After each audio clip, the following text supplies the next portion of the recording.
Why are fractional differences tricky in arithmetic progression? Have you ever thought about how numbers can behave in surprising ways? One fascinating aspect is how they form patterns, especially in arithmetic progression. This concept is all about sequences where each term is created by adding a constant value to the previous one. But what happens when that constant value is a fraction? Let's find out why fractional differences can be tricky. In arithmetic progression, the constant value is known as the common difference. When this difference is a whole number, the pattern is easy to follow. For instance, if you start with and add 3 repeatedly, you get 5, 8, 11, and so on. However, when the common difference is a fraction, things get a bit more complicated. First, let's talk about visualization. Fractions representing parts of a whole, which can be less tangible than whole numbers. If you add 1/2 to a starting number, the sequence grows by smaller increments. This can make it harder to grasp the overall pattern compared to adding whole numbers. Next, working with fractions often requires careful arithmetic. You need to add, subtract, and sometimes simplify fractions.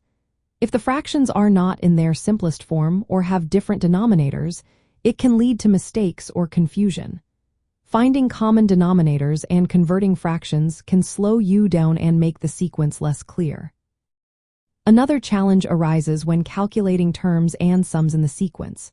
The formula for the nth term in an arithmetic progression is straightforward.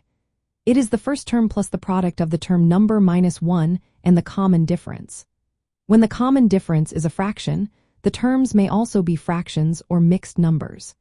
This requires extra steps to simplify or convert them, making calculations more involved. From a broader perspective, fractional differences show how arithmetic progressions can extend beyond simple whole number steps. They connect to a wider numerical world where increments can be any rational number. This highlights the continuous nature of numbers and how they relate to linear growth at fractional rates. In real life, we see arithmetic progressions with fractional differences in various contexts. For example, in finance, interest rates can accrue in fractional amounts. In measurements, time intervals may not always be whole numbers.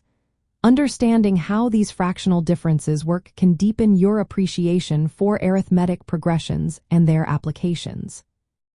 So, while fractional differences in arithmetic progression introduce complexities in calculations and interpretations, they also enrich our understanding of number sequences. They demonstrate how arithmetic progressions can model gradual changes in quantities, making them a fascinating area of study in the world of numbers.